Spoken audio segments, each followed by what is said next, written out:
What should you include on your PhD statement of purpose? Do you want to include a lot of personal information? What about trauma?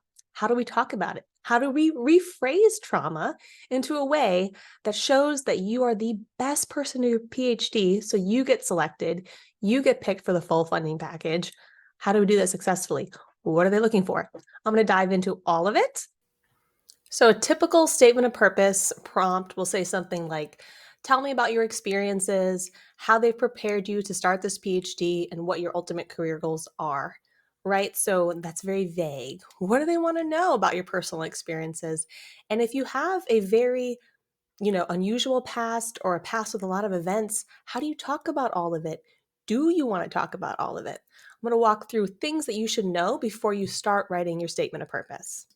First, they don't know what you don't tell them. This sounds really obvious, but I have blown a lot of people's mind by pointing that out.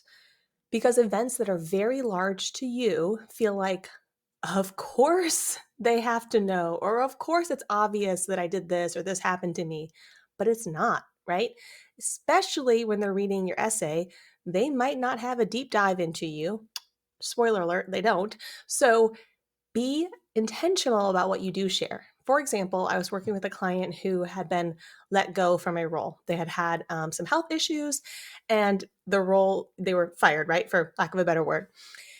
And they were just so distraught about this. They felt like, oh my God, I had to explain this. I have to share it. And I was like, how do they know you were fired? People leave roles all the time for lots of different reasons, for good reasons. And she had a new role that she had went to, which was very great.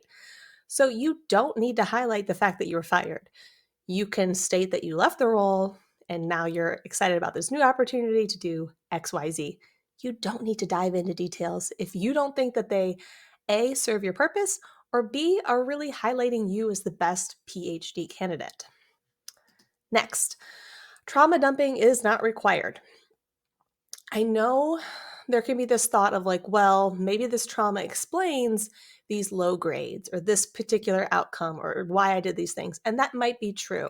So you can choose to include it if it explains things, if it leads somewhere, if it serves a purpose.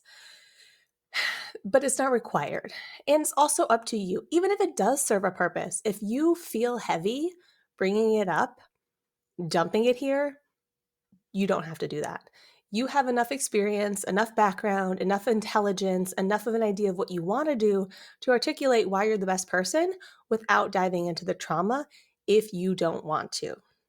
Let's talk about rephrasing trauma because perhaps we do want to tell a story and what we learned. So sometimes, here's my example on the top, and I'll then show you how I rephrase it. So, the mental agony of experiencing sexual assault has made me more passionate about helping people, and that's why I want to pursue my PhD in psychology, which, like, on the surface makes sense. But to a PhD committee or faculty reading this, they might be kind of wondering if you're over that, or I guess we're never really over, but if you have found a path forward. And so this rephrase is saying, I'm a survivor.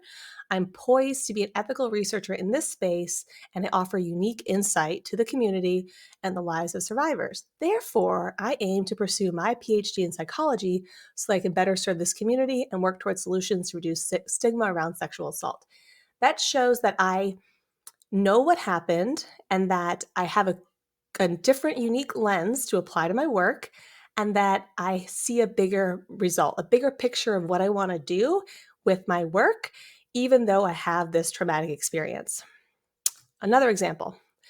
I have immense pressure and the stressful environment I was living led me to have a nervous breakdown. I have recovered and now ready to take on my PhD in electrical engineering. This acknowledges maybe why they might have low grades or, different lapse in employment or things. I'm going to rephrase. Earlier in my career, I did not handle the work-related stress in the most constructive way and experienced burnout. And now this is showing that I have learned from these events. I have since learned management techniques, which I deploy monthly when I create my schedule and manage my time to effectively meet deadlines without experiencing the high levels of stress I had previously. This self-awareness and ability to manage my time effectively make me an ideal PhD candidate who will succeed in the demanding electrical engineering field.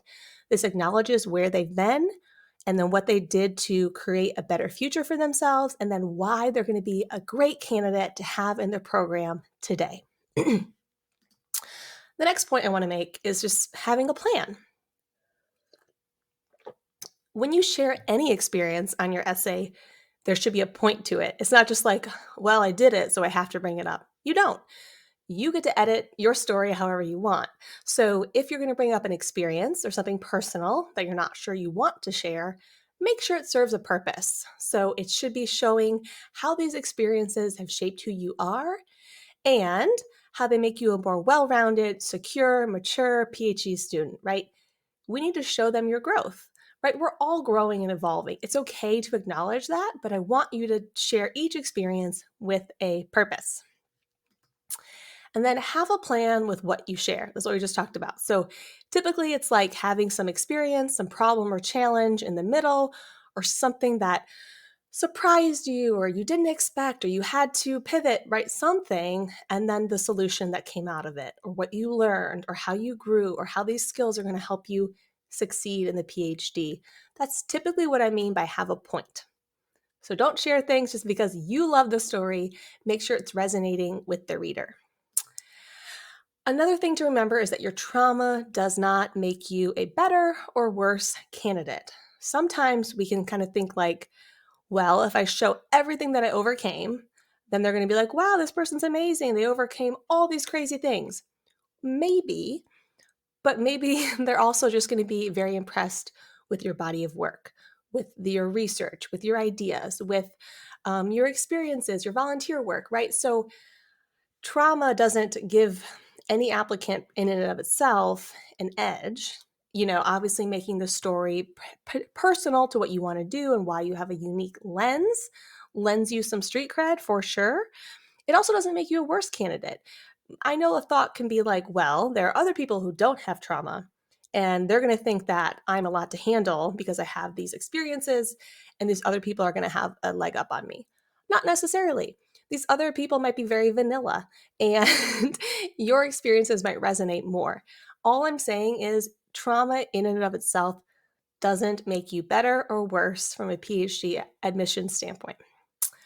What they don't want is someone who's going to burn out. So when you share your experiences, deep personal stuff, just remember that they're looking for somebody who's ready and committed to see this thing through to the end, the next 4 years, to create new research and ideas, and they don't want someone to burn out. They are looking for is someone who is going to be successful and easy to work with. And that's why you're going to show them through all your experiences why you're ready to succeed and why, of course, they would want to work with you. So this is just answering personal, in-depth, how much you should go in your statement of purpose. If you want more help on this is what I work with people on day in, day out. I'll link my notes or my website, and you can reach out and we can have a chat, see if it's a good fit to work together. And good luck on your PhD.